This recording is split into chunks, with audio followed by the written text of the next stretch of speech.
Vamos lá, Mateus capítulo 5, versículo de número 27.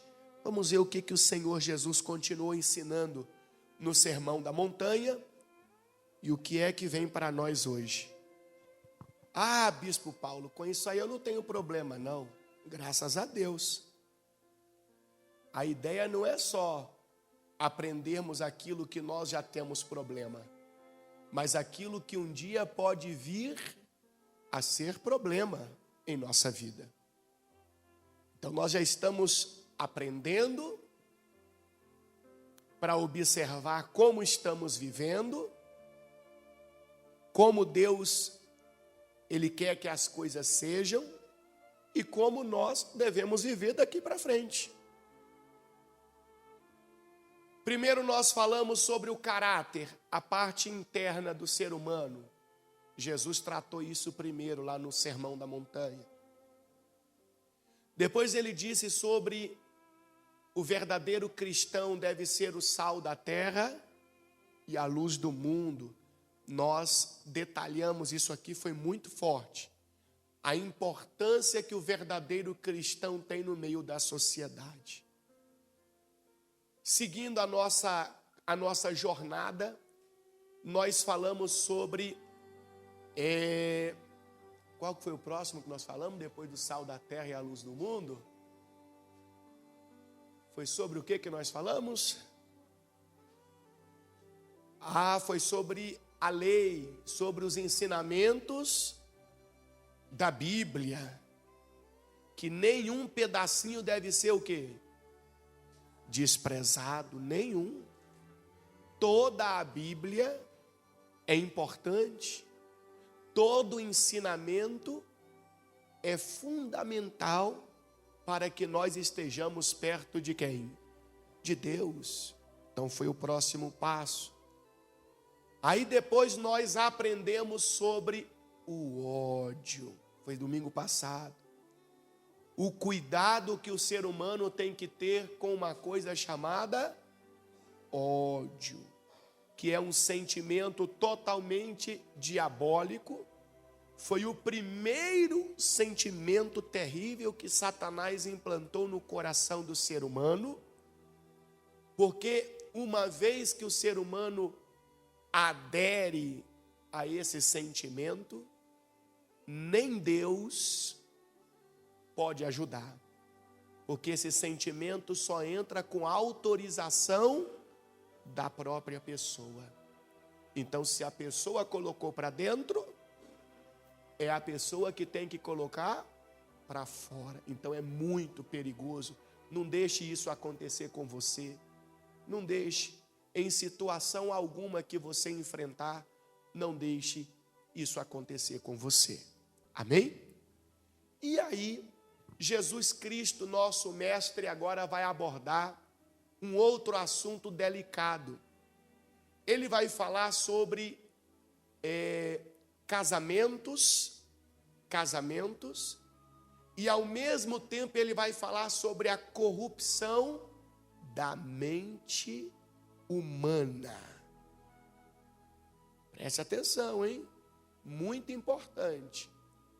O Senhor vai falar sobre casamento, mas também sobre a corrupção da mente humana. Então aqui no versículo 27, ele vai dizer assim, olha, vocês ouviram o que foi dito, não cometa o quê? Adultério. Isso foi dito lá na lei, nos mandamentos sagrados, no Êxodo capítulo 20, versículo 14. No Êxodo capítulo 20, versículo 14. Só que quando Cristo, ele trata deste assunto, é porque na cabeça do judeu, naquela época, o povo que estava diante de Jesus ali no Sermão da Montanha, eram judeus. A lei de Moisés foi entregue para quem? A princípio para os judeus. Então, na cabeça do judeu, o adultério se tratava apenas de algo 100% físico. De um ato físico.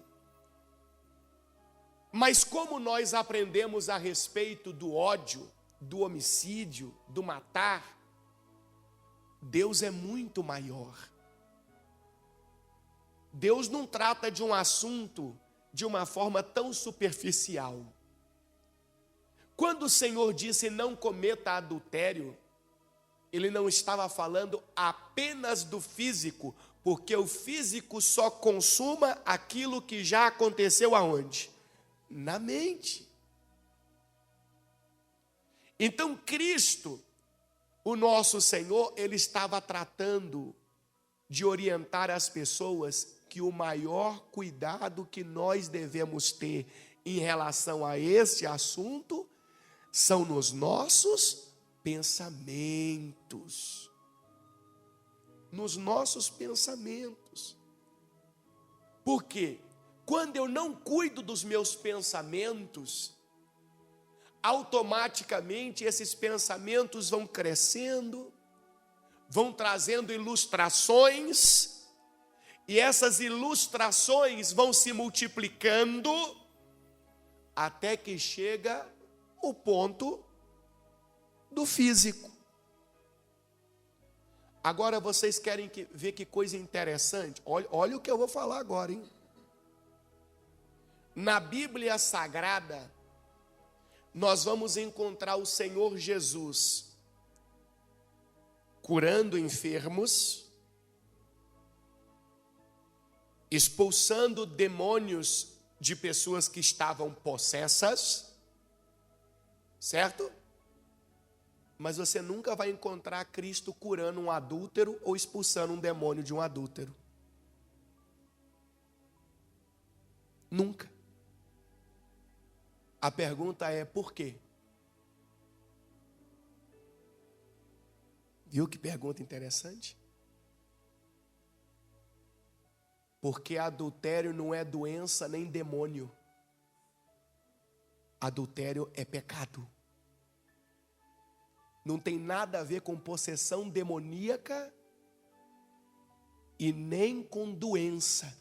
Você já viu pessoas falando, fulano age assim porque ele é doente. Fulano, ele tem esse comportamento de não ser fiel a ninguém, de não ser, porque ele é doente. Quem já ouviu alguém falando assim? Biblicamente falando, não é doença. Você nunca viu Jesus curando ninguém na prática do adultério.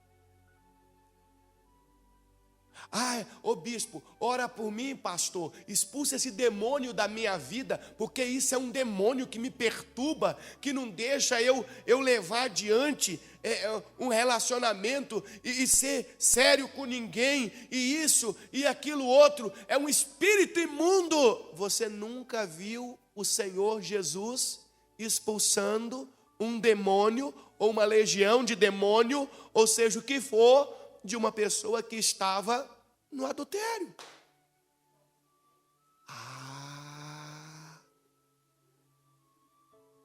Porque isso é uma escolha. Esse tipo de pensamento é a pessoa que está dando vazão ao pecado. E pecado não se cura. Pecado não se repreende demônios. Pecado se abandona.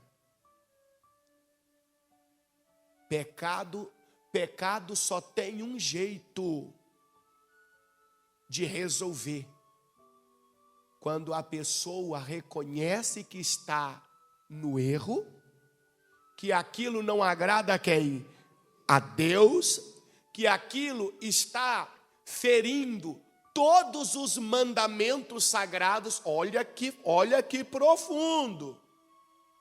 Aquilo está ferindo todos os mandamentos sagrados. Por que todos?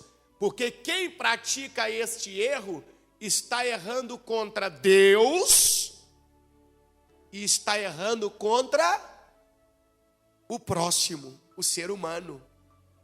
Você lembra que os mandamentos sagrados, os 10 mandamentos, ele tem uma inclinação vertical e horizontal? Do mandamento 1 ao 4, são os mandamentos do homem para com Deus. E do mandamento 5 ao 10, são os mandamentos do homem para com o próximo. E se você observar esse tipo de falha, você percebe que o ser humano está ferindo todos os mandamentos sagrados. Então, olha que exemplo maravilhoso que Cristo nos deixou para ilustrar o que eu estou dizendo agora. Vai comigo em João capítulo 8.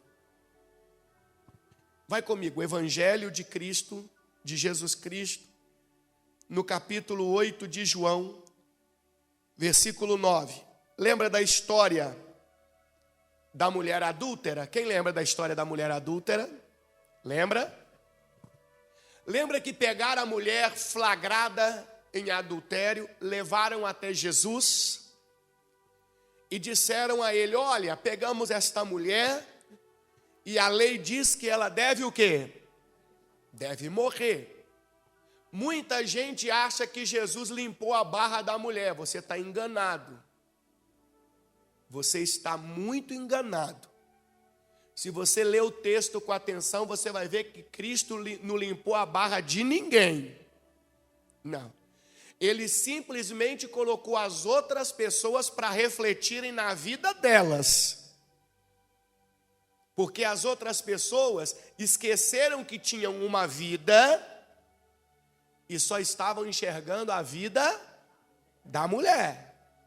A única coisa que Cristo fez foi isso. Não vamos distorcer a história. Ah, Jesus passou o pano na situação da mulher. Olha só. Mentira. Não passou o pano na situação de ninguém.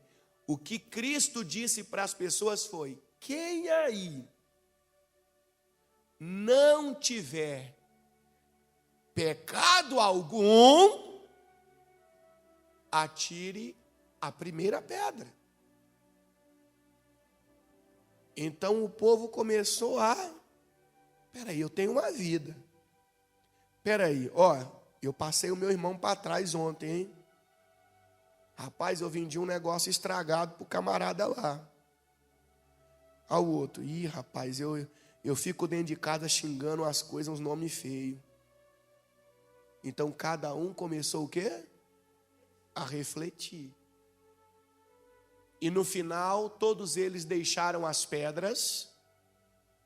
A Bíblia diz que acusados pela própria consciência, e se retiraram. Ficaram com vergonha. Agora olha o versículo 9, acompanha comigo. Então vamos lá, no 9. Quando ouviram isso, ou seja, ouviram o que Jesus falou, de cada um refletir na sua própria vida, foram saindo, um de cada vez, começando pelos mais velhos, até que só restaram Jesus e a mulher no meio da multidão. Versículo 10. Então Jesus se levantou de novo e disse à mulher: onde estão os teus acusadores? Nenhum deles a condenou? Não, Senhor, respondeu ela. E Jesus disse: o que Jesus disse para ela? Lê para mim, vai. Olha o que Jesus disse, presta atenção, hein? Vem aqui então, ninguém te condenou, vem aqui, deixa eu orar por você e expulsar esse demônio, né? Aí você vai por aí você vê uma confusão do inferno acontecendo dentro da igreja, no geral. Vem cá que nós vamos expulsar esse espírito de prostituição. Aí dá até um nome, dá um nome que não existe biblicamente. Ainda pega o nome que as religiões que cultuam os espíritos imundos, deram, porque esse nome, presta atenção, hein? Todas as vezes que você fica falando determinados nomes de espíritos imundos, que você aprendeu por aí nas igrejas, na verdade você está se tornando mais um adepto das religiões que cultuam esses espíritos, tá bom? Porque Jesus sempre chamou eles de quê? Espíritos imundos, sempre. As religiões que cultuam esses espíritos malignos deram nomes para eles. E aí são muitos, que eu não vou ficar citando aqui agora, que você sabe. Você já sabe. É o não sei o que, é o não sei o que velho. Não tem um não sei o que velho? Não tem? É o pombo que voa. Não tem o pombo que voa? Vocês estão entendendo o que eu estou falando, não estão? E por aí vai. O capa do Batman. Já ouviu falar no capa do Batman? É porque eu estou mudando aqui. Mas enfim, pessoal, ei, não seja mais um que se envolve neste tipo de culto aos espíritos malignos. O Senhor Jesus sempre chamou eles de espíritos imundos e acabou. Ah, mas eu quero saber quem é esse aqui. Ele é um espírito imundo.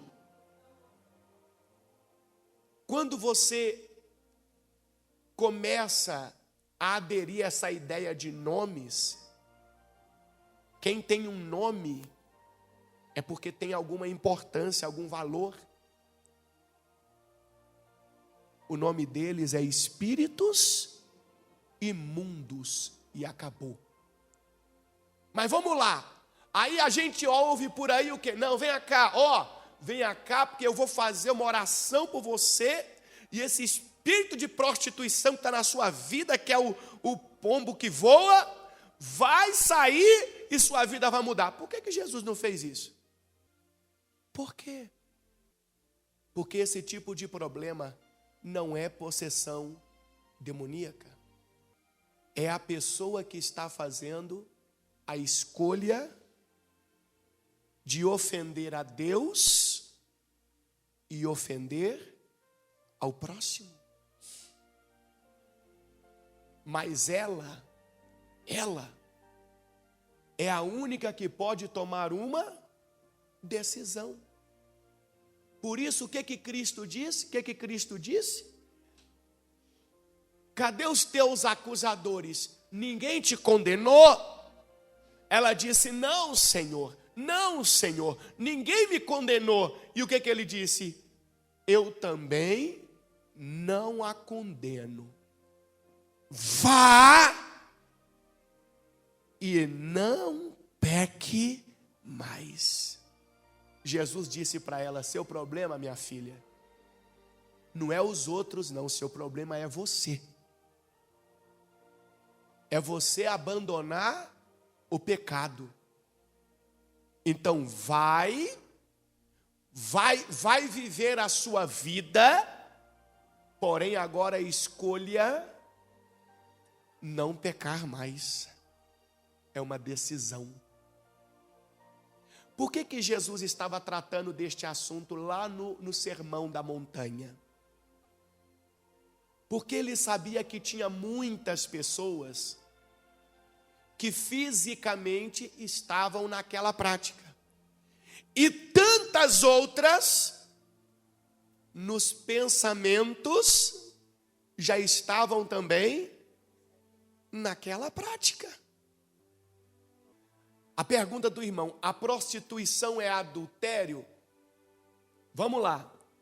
Se a pessoa, ela é casada, e a prostituição em pensamento, é adultério. Se a pessoa é solteira, A prostituição em pensamento é prostituição. Há uma diferença. Por quê? Se a pessoa não é casada e ela está se prostituindo no pensamento, então ela está pecando somente contra quem? Contra Deus. Se ela é casada e ela está se prostituindo no pensamento, ela está pecando contra Deus e contra o próximo. E contra o próximo. É por isso que este ensinamento de Jesus, ele aborda todos os mandamentos divinos. É muito forte. E quantos de nós talvez estamos falhando aqui, pessoal? Às vezes dentro da igreja e praticando isso daqui. Por que vocês acham, olha a pergunta interessante, que cresceu tanto nos últimos tempos essa facilidade da prostituição virtual? Por que vocês acham que cresceu tanto? Por que vocês acham que é tão incentivado isso? Na televisão, na internet, os tipos de roupas que as pessoas vestem, principalmente em programas de televisão e por aí vai. Por que você acha que está sendo tão incentivado? Porque o inimigo descobriu mais uma fraqueza do ser humano e uma facilidade de fazê-lo pecar contra quem? Contra Deus e contra o próximo. E que é o pior? O que tem de pessoas dentro da igreja cometendo esse tipo de erro. Olha, não está escrito. E são pessoas que pensam, não, está tudo tranquilo, ninguém está vendo, não tô cometendo nada físico. Olhando para aquele texto apenas de uma forma superficial. Gente, Deus está tratando da nossa alma. Ser um verdadeiro cristão não é fácil. Porque o Senhor Jesus Cristo foi um modelo, Ele foi um exemplo. E Ele trouxe para nós, ou Ele tentou trazer para nós, eu vou usar o termo tentou, porque muitos de nós às vezes não damos atenção, o valor. Ele tentou trazer para nós a essência da criação do ser humano. Quando Deus criou o ser humano, como era o ser humano que Deus criou lá no início? Como que era a maneira daquele ser humano agir? Como que aquele ser humano se preocupava em agradar a Deus, em não ferir o outro? E isso foi se perdendo, chegou num ponto tão degradante, que hoje, falar de questões éticas, morais, respeitosas, virou motivo de ação judicial. Virou motivo de processo. Eu dizer que penso diferente do que o mundo fala hoje, já é motivo de eu ser processado, de eu ser preso. É como se o mundo estivesse dizendo assim: vamos excluir Deus da história do universo. Vamos cancelar Deus. Deus, procure outro universo para o senhor, porque esse aqui não cabe mais não. Quer dizer, não é nem o senhor mais não, é você. As pessoas falam com Deus assim agora, com o Senhor Jesus, com a palavra você. Ah, você. Que isso, pessoal? Meu Deus do céu. Pois é, o mundo está assim, está terrível.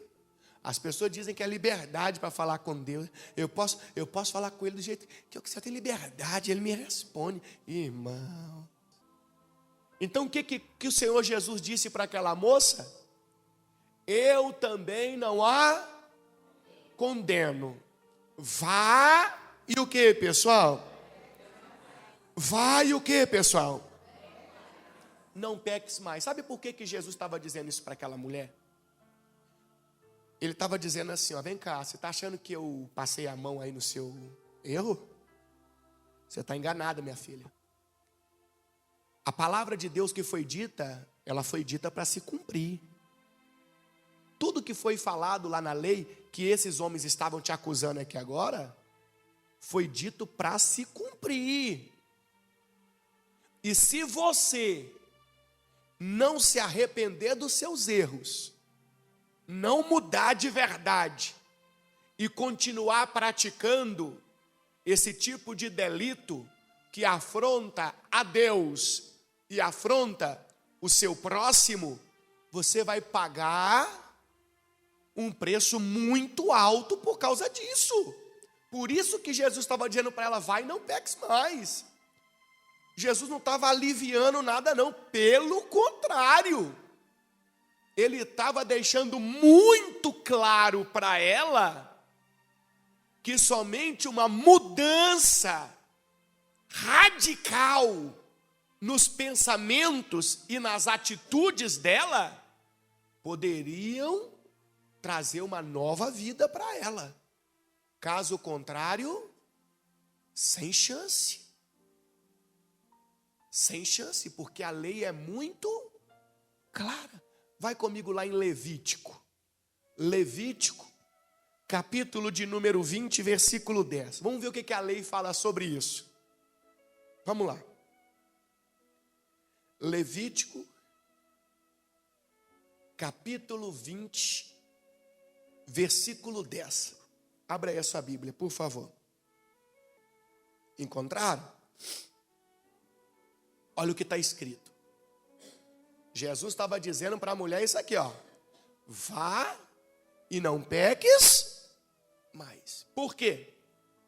Se um homem cometer adultério com a mulher do seu próximo, o homem e a mulher que cometeram adultério serão o quê? Executados. Então aquela ideia que você tinha preconceituosa que era só a mulher, é porque enganaram você. É porque contaram só a história de João 8 para você.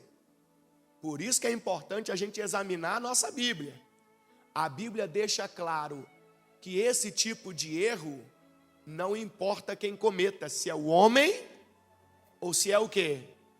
A mulher.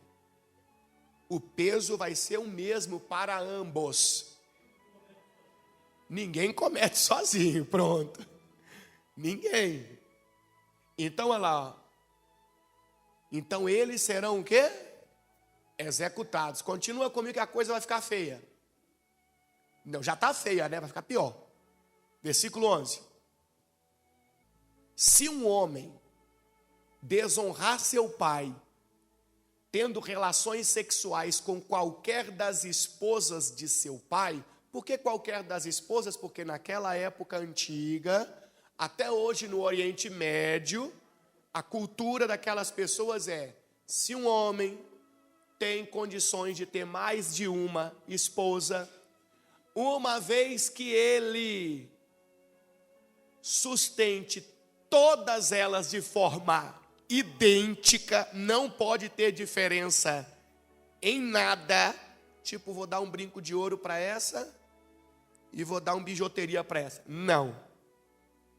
De forma idêntica, enfim, por uma questão de família, de ter filhos, muitos filhos, então era permitido naquela época antiga e até hoje em alguns lugares do Oriente Médio é permitido um homem ter mais de uma esposa. Então o que está escrito? Se um homem desonrar seu pai tendo relações sexuais com qualquer das esposas de seu pai, o homem e a mulher serão o quê? Executados. Decretaram a própria morte. Então não tem ninguém matando eles.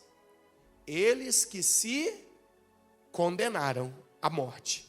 Versículo 12. Se um homem tiver relações sexuais com a sua nora, ambos serão executados, pois cometeram uma depravação, decretaram a própria morte. É disso aqui que Jesus estava falando para a mulher quando ele disse assim, ó, vai e não peques mais. Versículo 13. E aí, ó, há o problema aí que querem destruir a Bíblia. Se um homem adotar práticas homossexuais e tiver relações sexuais com outro homem, como se fosse com uma mulher, os dois cometem um ato detestável e serão executados. Decretaram a própria morte. Versículo 14. Se um homem se casar com uma mulher e com a mãe dela, peraí, como é que alguém se casa com uma mulher e com a mãe dela? É porque você entende casamento de um jeito. A Bíblia ensina casamento de outra forma. Nos tempos antigos, o que era um casamento? A relação sexual. Pronto. Se deitou com alguém, casado está.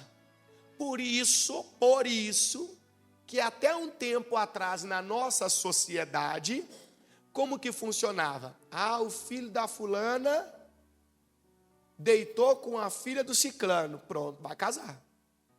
Não era assim até um tempo atrás?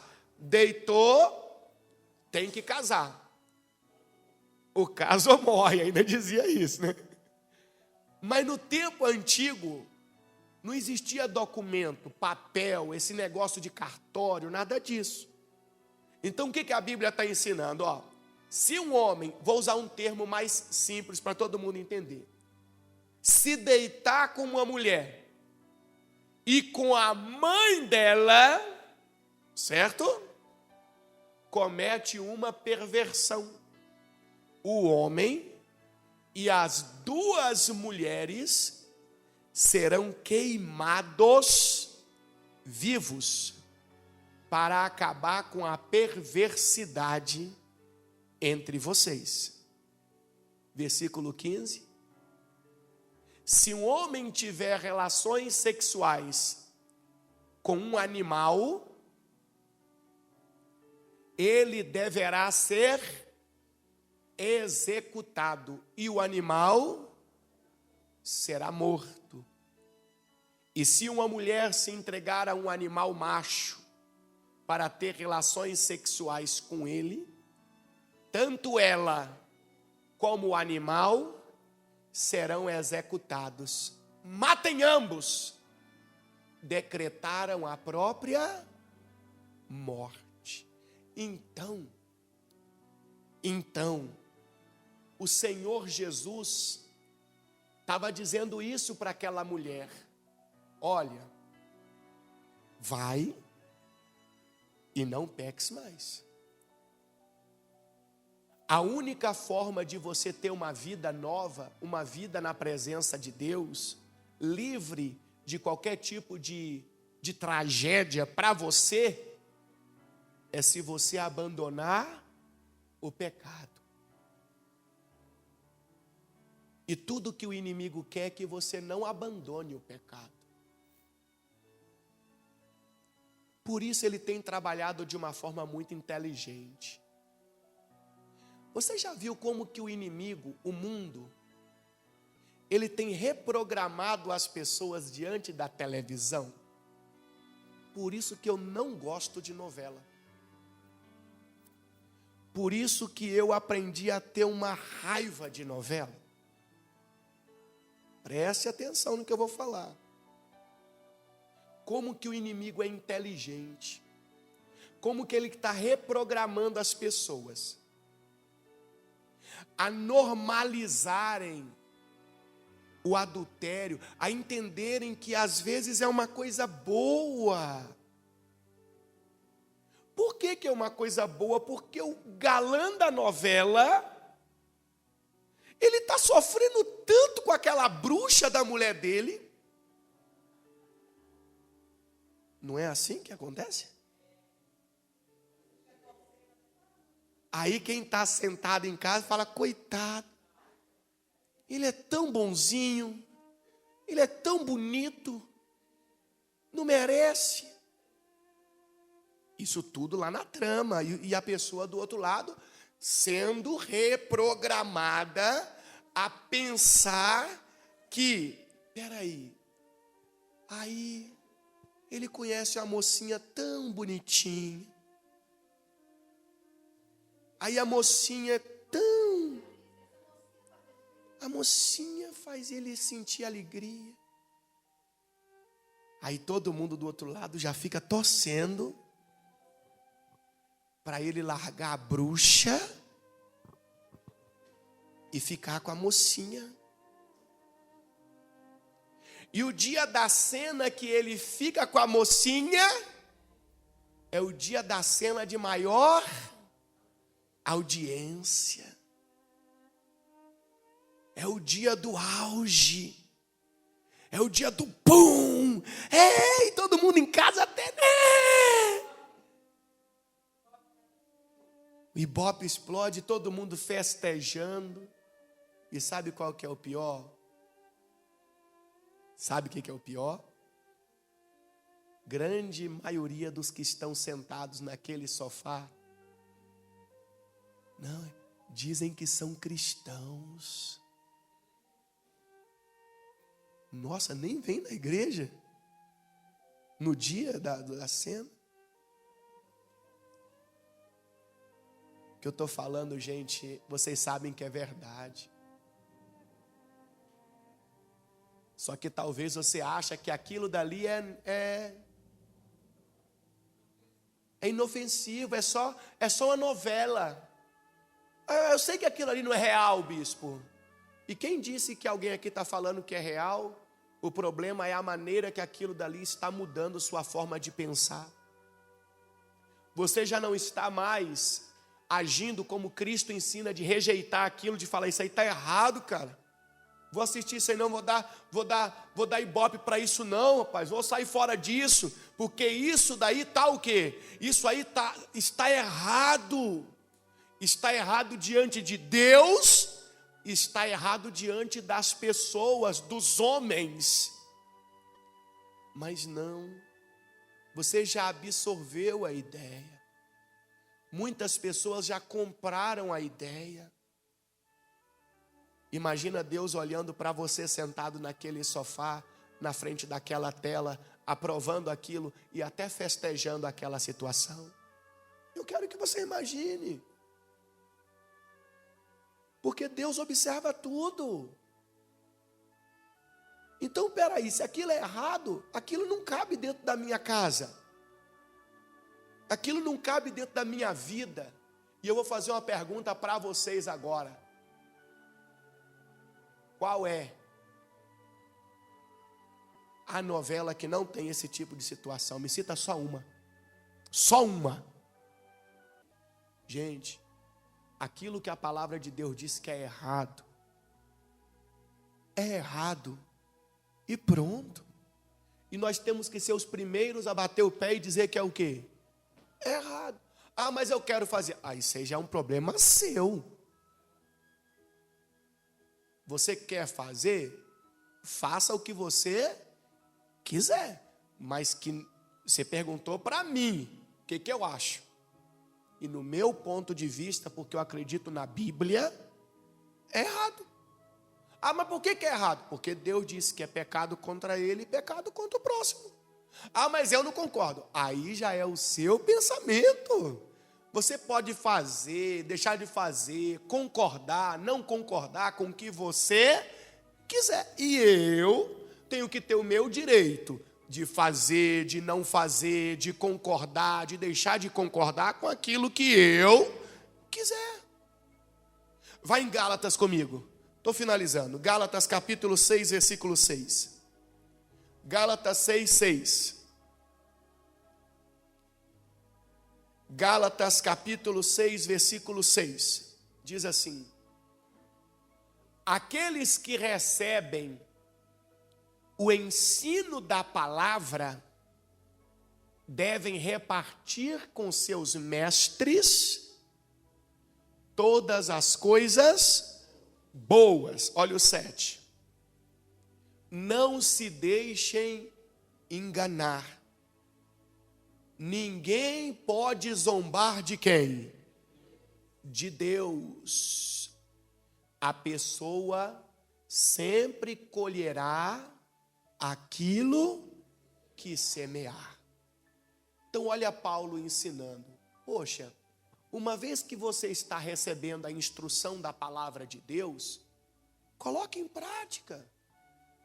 Viva de forma como a palavra do Senhor te ensinou, e isso daí vai alegrar também aquele que está te orientando, que está te ajudando. Lembre-se que tudo que você plantar, você vai colher. De Deus não se zomba.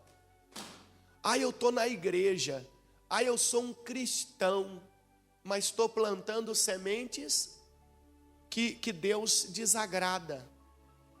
Eu vou ter colheita boa na minha vida? Mas eu vou para o céu, eu vou ter salvação, porque Deus é amor. Mas é claro que Ele é amor. Ele tanto é amor que nos dá oportunidade de conserto, de arrependimento. É aí que está o amor de Deus. O amor de Deus não está em ser conivente com a minha prática do que é errado. O amor de Deus está na oportunidade que Ele me dá de mudança. Hoje o que Deus está nos dando aqui é o quê? Oportunidade de mudança. Oportunidade de salvação. Só que cabe a mim e a você acreditar no que a Bíblia está dizendo e viver. E colocar em prática. Eu penso diferente, eu não acho que é bem assim não, porque o que importa é ser feliz. Tudo bem. Se você acha que esse é o melhor caminho, vá em frente. Só que, biblicamente falando, você está errando o caminho da salvação. O final depois vai ser triste. E ninguém vai ser culpado. Jesus disse para a mulher o quê? Vai e você não peques mais. O que o outro vai fazer ou deixar de fazer é problema dele. Você é responsável por seus atos. Volta comigo no versículo 28, Mateus 5, 28. Estamos finalizando. Diz assim, olha Jesus dizendo: eu, porém, lhes digo que quem olhar para uma mulher com cobiça, já cometeu adultério com ela em seu coração. Está vendo Jesus ensinando que não era só o físico que as pessoas deveriam cuidar, mas também dos seus pensamentos? E ali quando fala da mulher, você considere também os homens. Você pode colocar ali no lugar da mulher a palavra homem. Por quê, Bispo Paulo? Porque Jesus estava pregando numa cultura onde só se pregava, entre aspas, para os homens.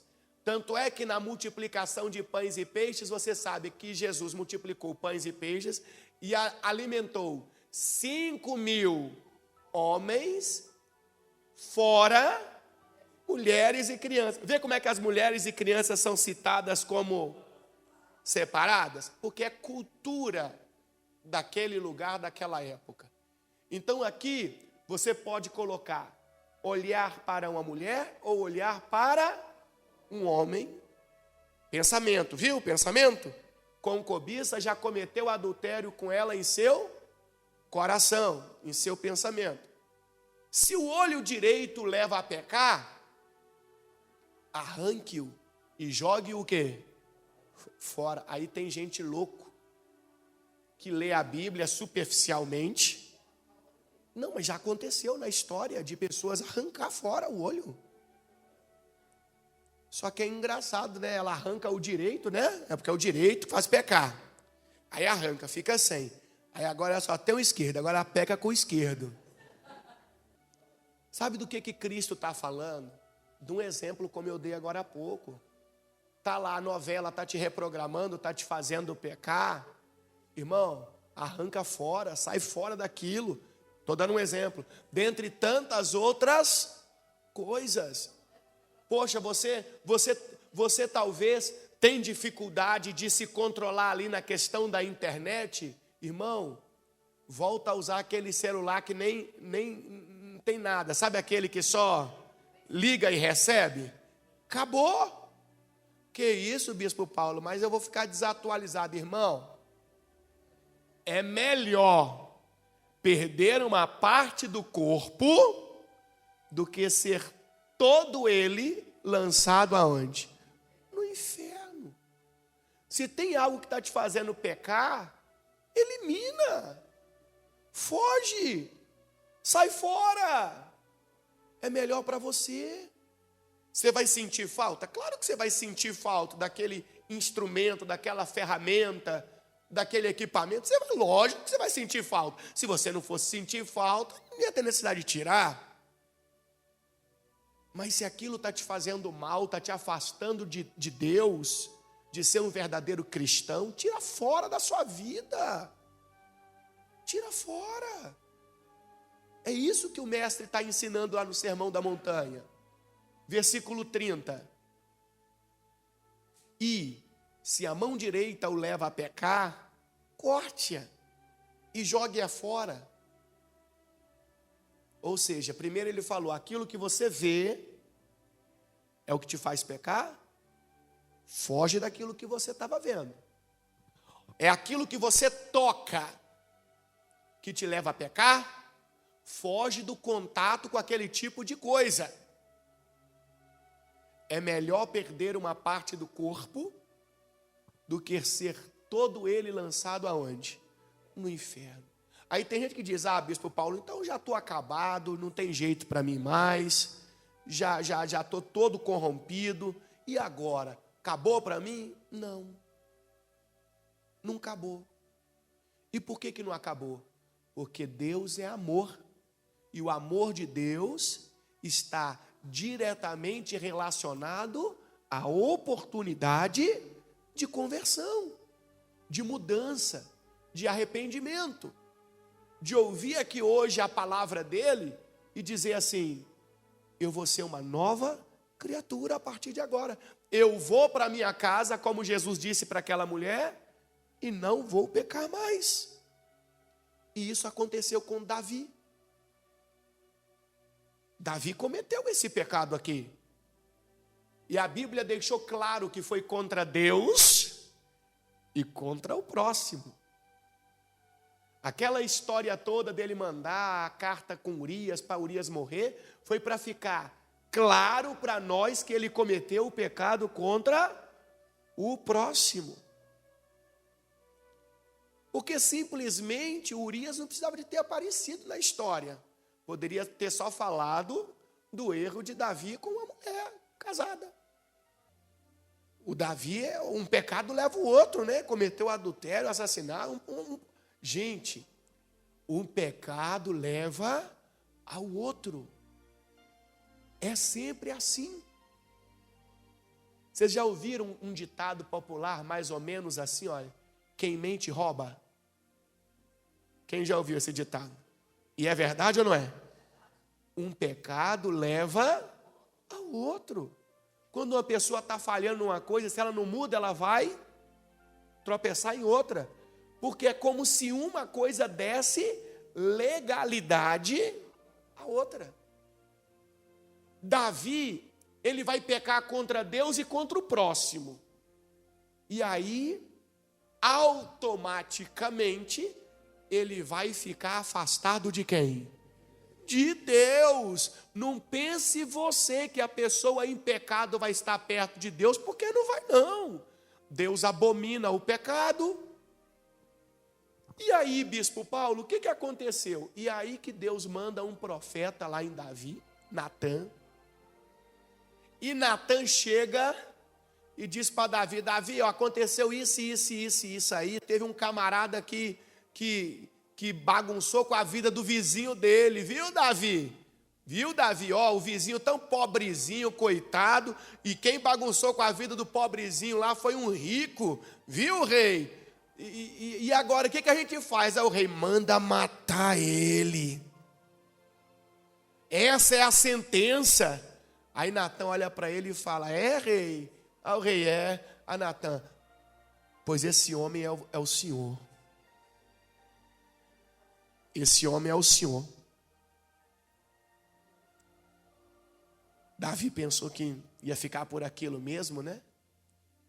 Deus manda dizer que esse homem é o Senhor. E Davi vai refletir no pecado dele, no erro dele. E cabia a Davi abandonar o pecado, se arrepender de verdade diante de quem? De Deus. O verdadeiro arrependimento só acontece quando a pessoa abandona de vez o pecado. Enquanto não abandona-se o pecado, não existe arrependimento. Quem se arrepende nunca mais faz, seja o que for. E aí lá no Salmo, vai comigo no Salmo de número 32, versículo 1, que lindo. É um Salmo de Davi. Salmo 32, verso 1. Olha o que acontece aqui. Olha que lindo o que Davi escreve depois de ter se arrependido de verdade e abandonado o pecado. Olha o que ele diz: como é feliz aquele cuja a desobediência é perdoada, cujo pecado é coberto. Aqui não é coberto com pano não, irmão. É coberto com o sangue de quem? De Cristo. A pessoa é lavada, é remida. Sim, como é feliz aquele cuja culpa o Senhor não leva em conta, cuja consciência é sempre sincera. Agora eu quero que você leia, vai, você em voz alta. Olha que tremendo esse ensinamento para nós. Enquanto me recusei a confessar o meu pecado, meu corpo definhou e eu gemia o dia inteiro. Dia e noite, tua mão pesava sobre mim, minha força evaporou como água no calor do verão. Finalmente, confessei a ti todos os meus pecados e não escondi mais a minha culpa.